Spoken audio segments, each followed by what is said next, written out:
Hello and welcome to Pat O'Keefe's World of Curiosities. Thank you for being here tonight because without you, this is a very lonely place. We are recording or going live now off of a mountain in the Appalachians. So thank you for joining us, and especially to our two guests. We have Mimi Blevins, thank you, and also Missy Swango. Now, these two are a duo. They are sisters. So I'm going to start with Mimi. Mimi, tell me a little bit about yourself. Metaphysically wise, I've been doing this since our markets and stuff started like 4 years ago. I think it was 4 years ago. And I think I was doing stuff with Missy probably 2 or 3 years before that. And I've been doing rune reading for about 4 years. And when you talk about, the events that you've been working on, what were those? So we started out with a Sacred Journey. It started in 2021, I believe, right after COVID. We did our first one in August of 2021, and we do two a year. So we do it in August, well, not now September, but a fall and a spring one every year. All right. And Missy, do you want to add anything to that? Well, we started it because we had a small business ourselves, but we like doing events and we like helping other small businesses get out there, especially the metaphysical businesses and the tarot readers and whatnot. Um, so they would have a safe place to do something. And we do it for everybody as a family, more so than anything else. So this is really a family event, isn't it? Mm-hmm. Yeah, yeah. Our metaphysical family. Yes, our tribe. Our tribe. I love that. Now, I want to ask too, most people who really are on this journey or get involved in any way, whether they're, producing and directing events or they're going on investigations, they're psychic mediums, and I know that you all have a little bite of each of those areas. What was the experience that got the two of you into the paranormal or the metaphysical? Our mom. Yes, I was going to say Our mom. She was that person that watched all the ghost hunting stuff and all that, and she liked all the vampire movies and scary movies and all that stuff. And we always just were. She was a very spiritual person. We grew up Catholic with lots of ritual and stuff like that. And she was not into it, so to speak. She was interested by it, and then I think I kind of got bogged down by being in the whole working in corporate stuff, doing what you're supposed to do, getting a job, going to school, getting a job, and doing all that stuff you're supposed to do to make money. And it was just it's not fun for me. I don't like it. I have pulled towards healthcare and been in healthcare for a while because that's my niche is to help people. And so I feel like that's why I ended up in healthcare. And then when I moved up here to Ohio, Missy's like, hey, let's go do an investigation. I was like, sweet, let's go. Well, she was already in it. It was Waverly that we went to. The first one. And that was my first little bite was Waverly. And she was already doing markets and stuff like that. She already had a business. And they kind of pulled me into it. And we just took off running. But did you get involved as a volunteer? Is that what you were doing at the Waverly event?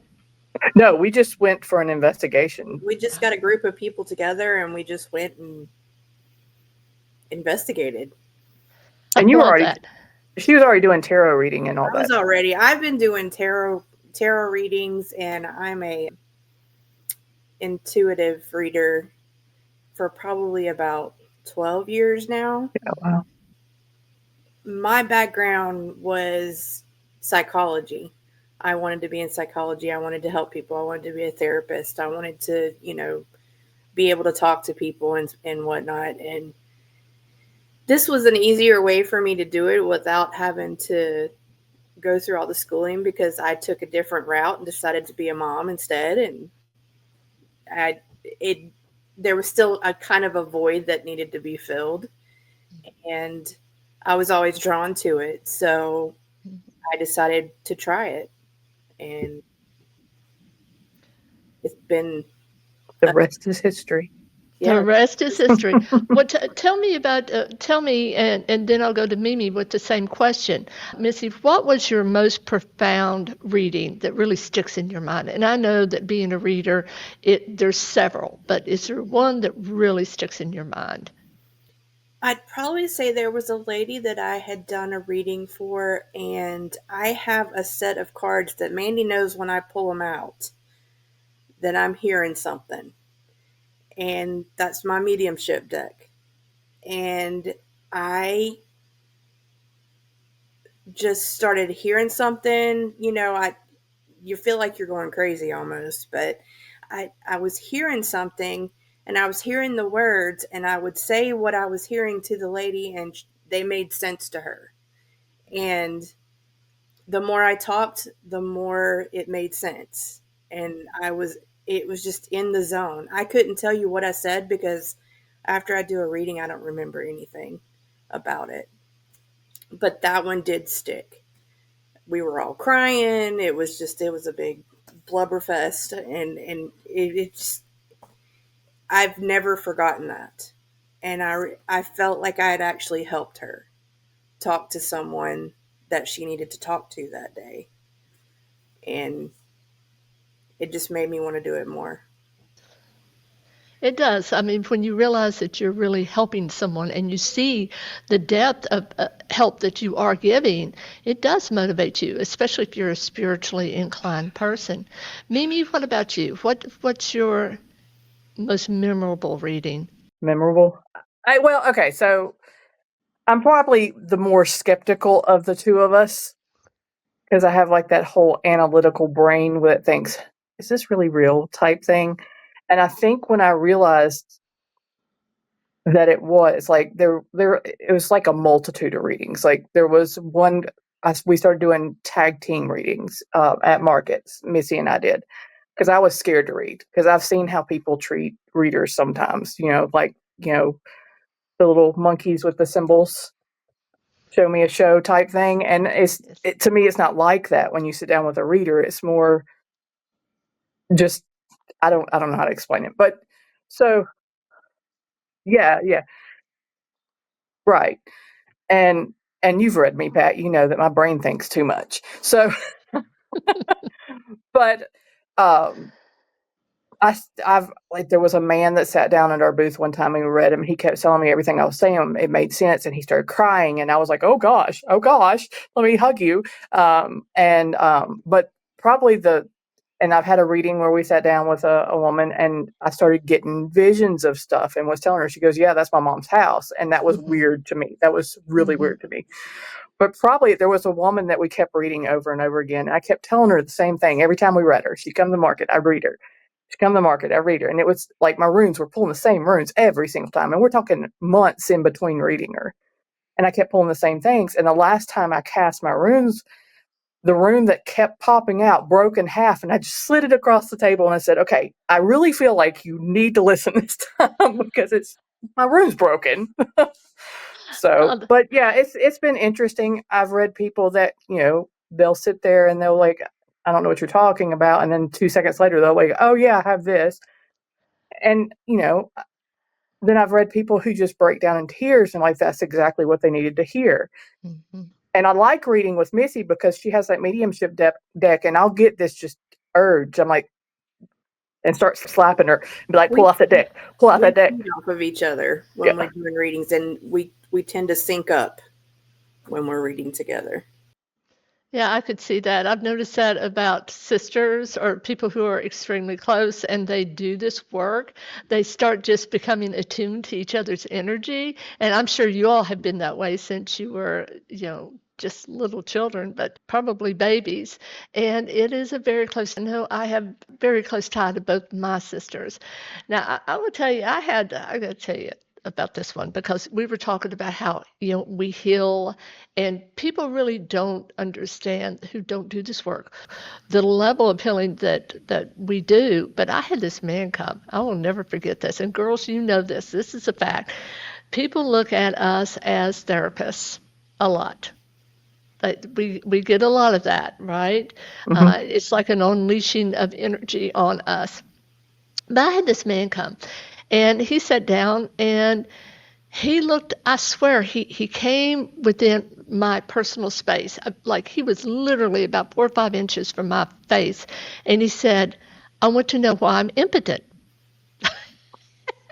I know, I Okay. know.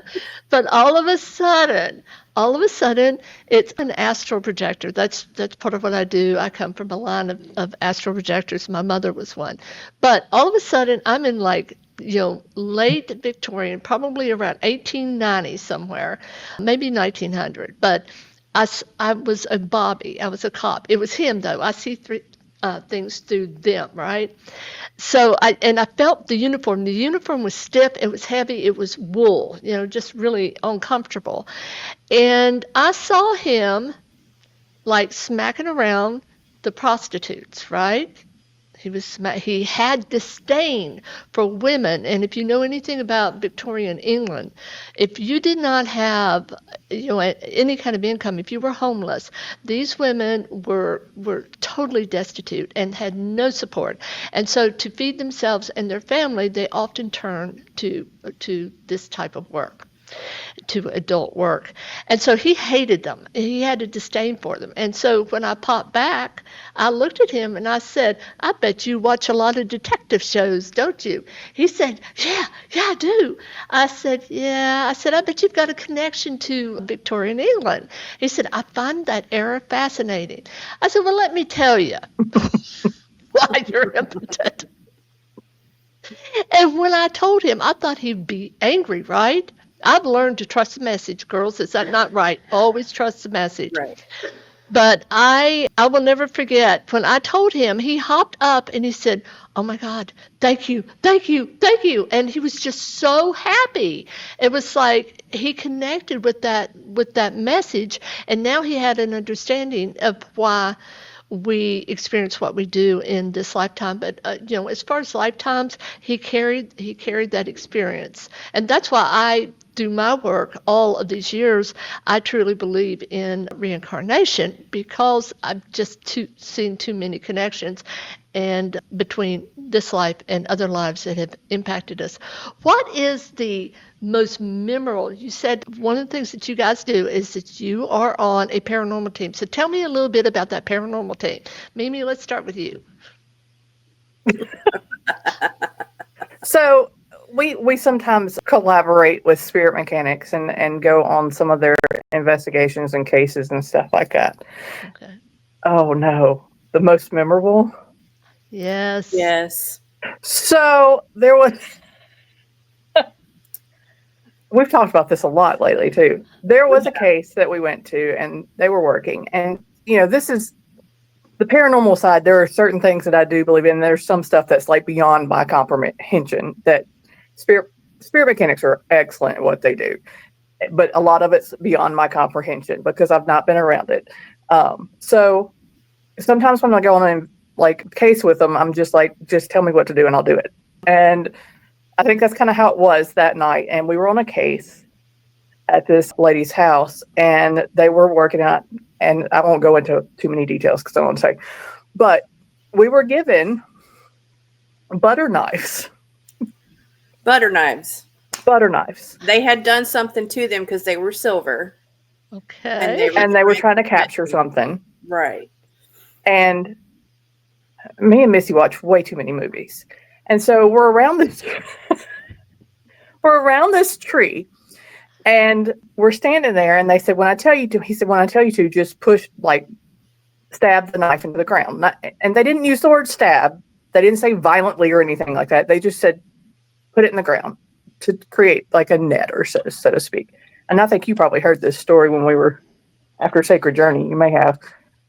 And for some reason, Missy and I both sync up, and we're both thinking the exact same thing. And when he tells us to do it, we pull the butter knives over our heads and slam them in the ground, and fully channeling The Craft, the movie, and got the worst case of giggles after we did it. And they're just looking at us like we've lost our minds.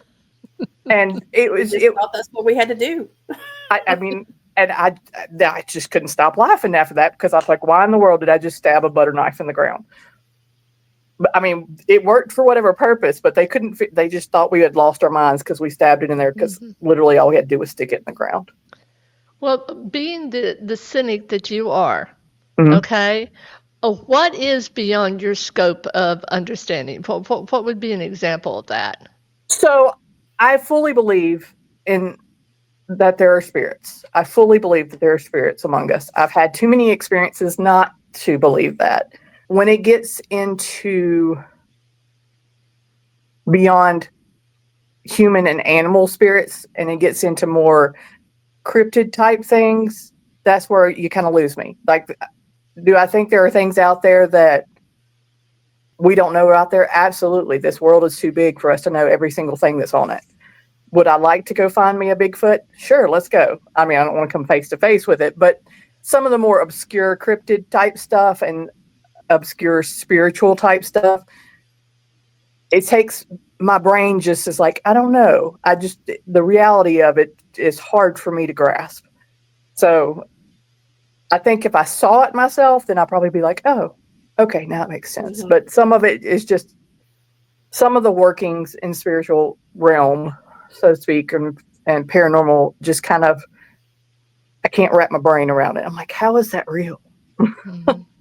Well, and you're more comfortable within the metaphysical realm than something outside like ufology or cryptids, something like that.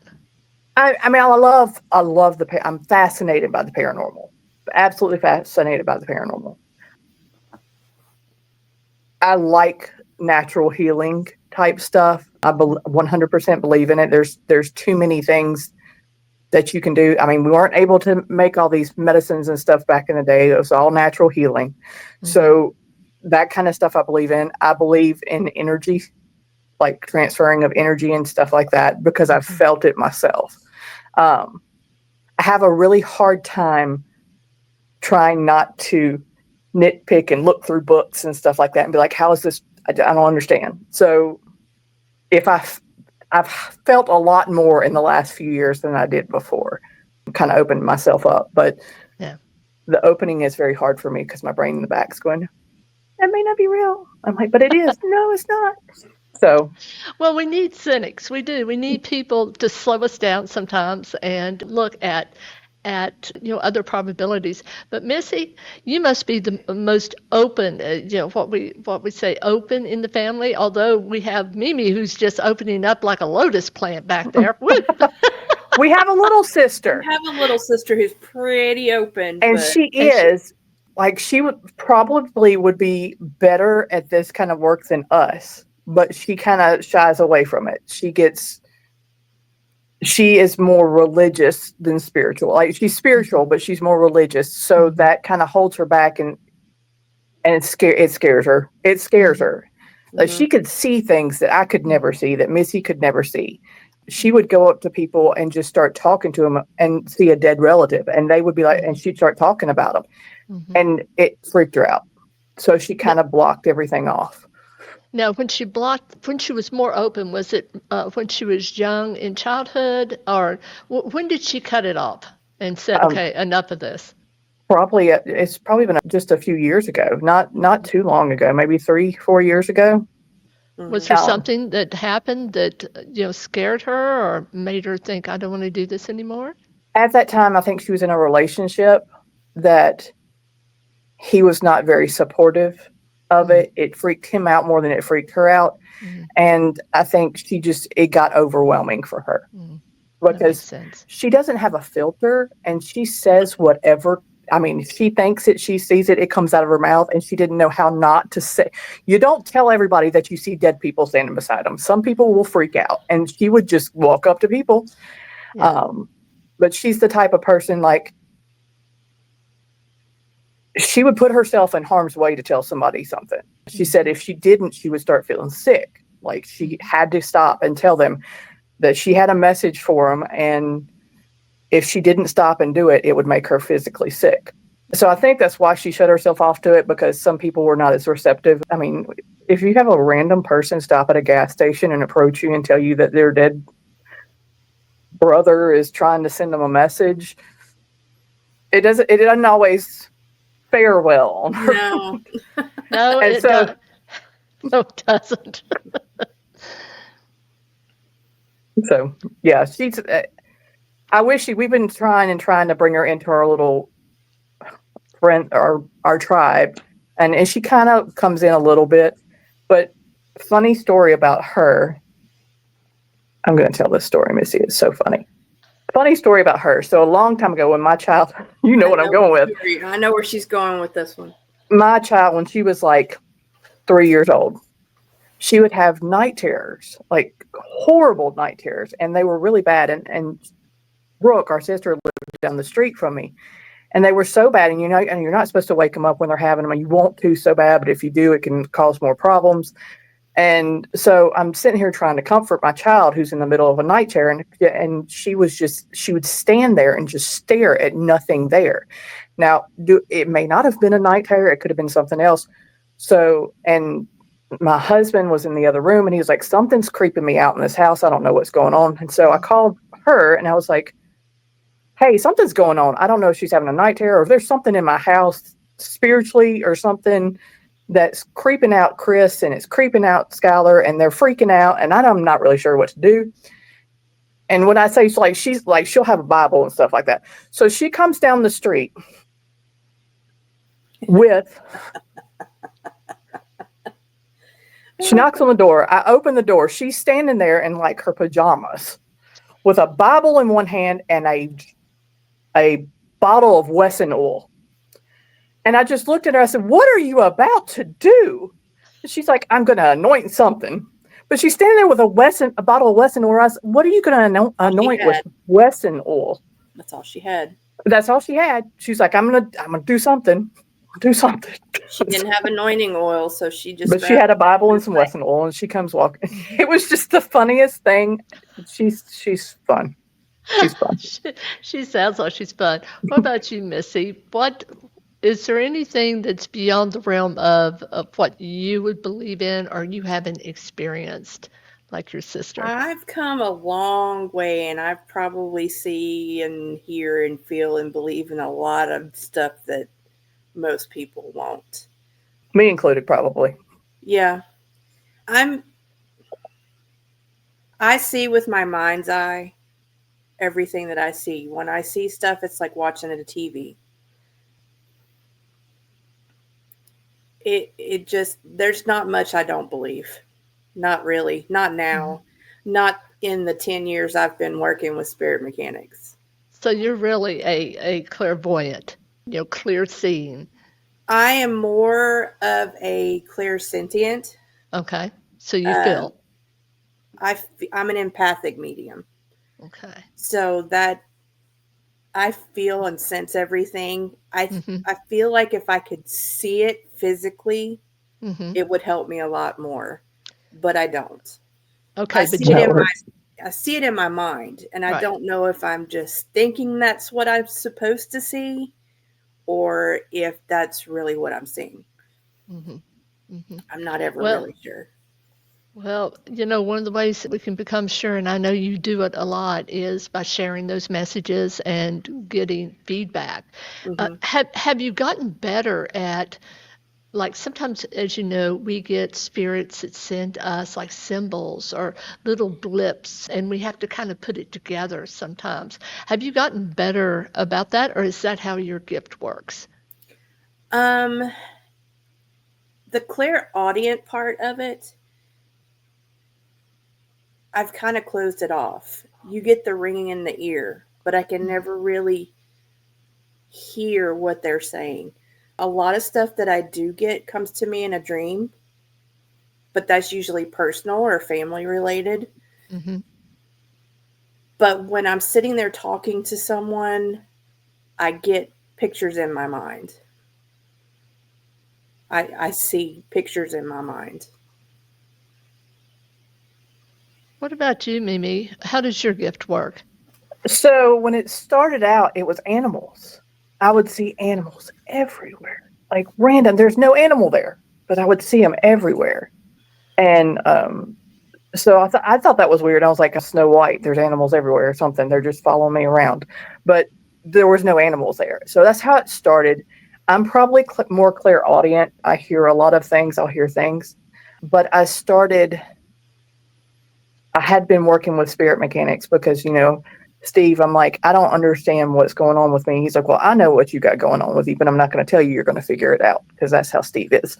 Trial by fire. Yes. And he finally told me he's like, you're a medium. I was like, no, whatever. No, I'm not. And it was probably 2 years ago, I started seeing stuff, but it's the same way. I can only see it in my mind's eye. And it's usually when it's quiet and I'm really relaxed and there's no distractions or anything, because I have ADHD and that will distract me from whatever. And so I started seeing things. And I remember before one of our markets, I kept getting this flash of this man child, I guess, I don't know, like, or whatever, and he was kind of creepy. I don't like clowns, and he had kind of that clown presence. And he had a doll that kind of looked like him, and it looked like a clown. He kept shoving it in my face, and I was like, what are you doing? And I kept asking everybody at the market, going, what is going on? Why do I keep getting this vision of this dude shoving this clown in my face? Still haven't figured it out. But then I was like, there's some kind of message there, and he's getting frustrated, and he's trying to tell me something, but he can't tell me, and I'm not paying attention.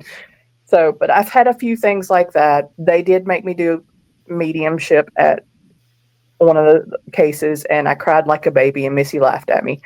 Because it's happened to me. I had to laugh at her because it was her first time. It was my first time, and it was Steve, trial by fire. Okay, you're going to be a medium right now. And anyway, so I was doing this mediumship, and I could feel this woman, and I could physically feel like something was right there beside me, and she was following me around the house, and we were trying to get her to cross over, and then I just started bawling. I was like, she doesn't want to cross over. Like, I could feel like she was clinging to me. I mean, I'm not seeing this woman, but I could feel something clinging to my side. She didn't want to leave. She didn't want to leave. And it was because she thought her daughter was still in the house, but her daughter was already gone. And it was just, I sobbed like a baby.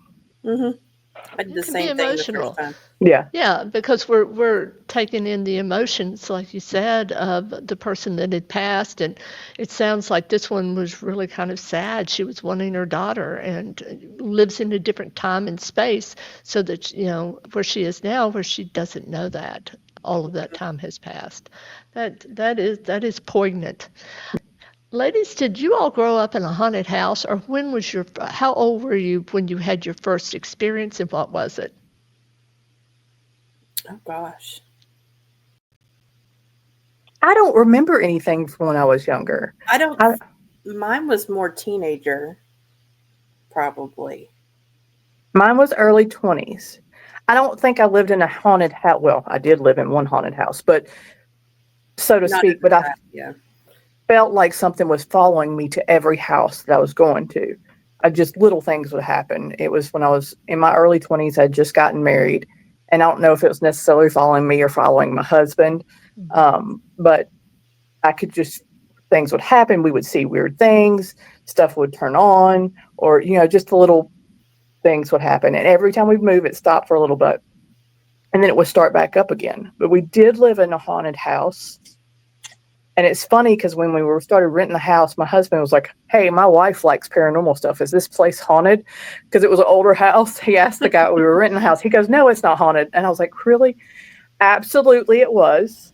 Because every single night we would hear something run up the stairs. And we did not live like next to other houses. We were on a corner away from other houses. And every single night we would hear something. And it sounded like somebody was coming up the stairs. And it would walk up the stairs really slowly sometimes. Sometimes it would be really quickly. The first couple of times I did it, my husband jumps out of the bed with a baseball bat and goes running down the stairs, and I laughed. I said, what are you going to do, swing a baseball bat through a ghost? Because we knew nobody was in the house, but we could hear them coming up the stairs. And then it would stop once it got to the top, and you wouldn't see anything or hear anything, and it just did it like once a night. Mine was just, I used to get gut feelings something was wrong, kind of like my spidey senses. Yeah. And one of my best friends, her mom had passed away. And I just had this really bad feeling in my gut that something just wasn't right with her. And I called her. And when I called her, she told me that she was sitting in the house with her mom, who had already passed. She had taken her own life, and she hadn't even gotten a chance to call me yet to tell me. I just had that. And I did the same thing with another friend of mine whose son had passed away. I literally called her seconds after he had passed just because I had a feeling that something wasn't right. So that's how mine started. It was late teens, early 20s, yeah. hmm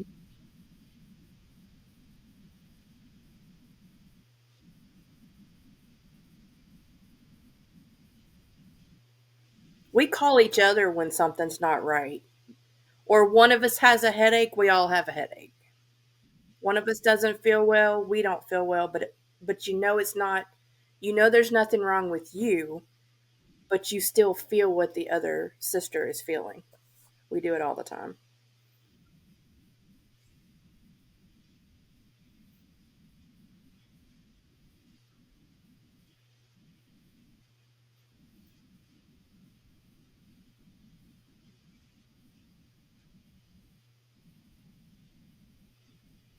Relative, which is really interesting because I have noticed that some relationships just seem so deep. I mean, it's a soul level deep, and I feel that with you and, well, between you, Missy, and you, Mimi, and I know you feel it too. All right, we're going to wrap this up. Is there anything that you'd like to add before we wrap up? We have events coming up in Milford, Ohio. We have Mystic Nights. It's going to be our first one is May 17th. We have one in June, one in July, and one in August. hmm The website's mysticnightsohio.com. It has all the dates. We are still getting vendor applications for that. We also have our next Sacred Journey Market is going to be September 6th. It is a night market or a dark market. So the oddities and the creepy stuff, since we'll be getting close to Halloween season and all that, we wanted to try some fun stuff like that. I feel like I'm forgetting something. Is there something I'm forgetting? That's the only two things No. we've got going on right now. Yeah. Well, I mean, not two things, but What? 5 things. So we have those coming up. We have something in the works for December, hopefully too, because why not? But the website for Sacred Journey is sacredjourneymarket.com. So you can go there and fill out an application for September. It is a 1-day event. And then it also keeps up with all of our other the things that we have going on because we're always adding things because we can never just do one thing. I will have to admit, I'm really impressed because, like I told you all before we came on air, it's like a lot of people do one thing and they're exhausted for the year, and you guys just keep bringing it and keep coming up with new ideas. And so, yeah, everybody, you need to go out and check out what they've got on their website. And like they said, it does change because they're constantly adding things. And I'm going to be excited to see what you have for December. I know it's going to be fun, whatever it is, because it always is. And by the way, just so our folks know, I do have been to several of your Sacred Journey markets, and they are amazing. They're one of my favorite things to do, and I think part of that is just the warmth that you guys offer as hosts. Everyone speaks highly of you. They really do, about how you always make sure that they're comfortable, that they have what they need, and that they go away with a smile. So, ladies, thank you so much. Thank For you. those for those in our audience who have joined us tonight, I guess all of you, if you're our audience, thank you for coming. And until next time, stay curious.